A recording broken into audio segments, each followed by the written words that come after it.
ভেনেজুয়েলায় পরপর দুটি শক্তিশালী ভূমিকম্পে ভয়াবহ মানবিক বিপর্যয় দেখা দিয়েছে। নিহতের সংখ্যা বেড়ে ৯২০ জনে পৌঁছেছে। আহত হয়েছেন কয়েক হাজার মানুষ। ধ্বংসস্তূপের নিচে এখনও আটকা পড়ে আছেন অনেকে। ভেনেজুয়েলায় পরপর দুটি শক্তিশালী ভূমিকম্পে প্রাণহানির সংখ্যা বেড়ে ৯২০ জনে দাঁড়িয়েছে। আহত হয়েছেন ৩,৩৬০ জন। ধ্বংসস্তূপের নিচে এখনও আটকে আছেন অন্তত ১৭২ জন, আর নিখোঁজের তালিকা ছাড়িয়েছে ৫০,০০০।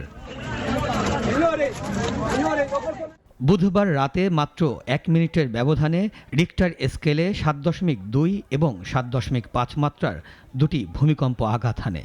দ্বিতীয় ভূমিকম্পটি ১৯০০ সালের পর দেশটিতে আঘাত হানা সবচেয়ে শক্তিশালী ভূমিকম্প হিসেবে বিবেচিত হচ্ছে।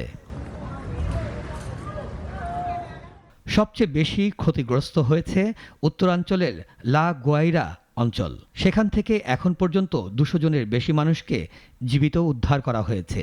তবে শতাধিক মানুষ এখনও ধ্বংসস্তূপের নিচে আটকে থাকায় উদ্ধার কাজ অব্যাহত রয়েছে। অন্তর্বর্তীকালীন প্রেসিডেন্ট ডেলসি রদ্রিগেজ জানিয়েছেন, মূল ভূমিকম্পের পর এ পর্যন্ত ২১৪টি পরাঘাত অনুভূত হয়েছে। ফলে উদ্ধার অভিযান আরও ঝুঁকিপূর্ণ হয়ে উঠছে। তবুও দিনরাত কাজ করে যাচ্ছেন উদ্ধারকর্মীরা। রাজধানী কারাকাস সহ বিস্তীর্ণ এলাকায় শত শত ভবন, হাসপাতাল, শিক্ষা প্রতিষ্ঠান, শপিং সেন্টার এবং হাজারের বেশি অবকাঠামো ক্ষতিগ্রস্ত হয়েছে। দুর্যোগের আগেই হাসপাতালগুলো ওষুধ ও চিকিৎসা সামগ্রীর সংকটে ছিল বলে জানিয়েছে চিকিৎসকরা। ফলে আহতদের চিকিৎসায় অতিরিক্ত চাপ তৈরি হয়েছে।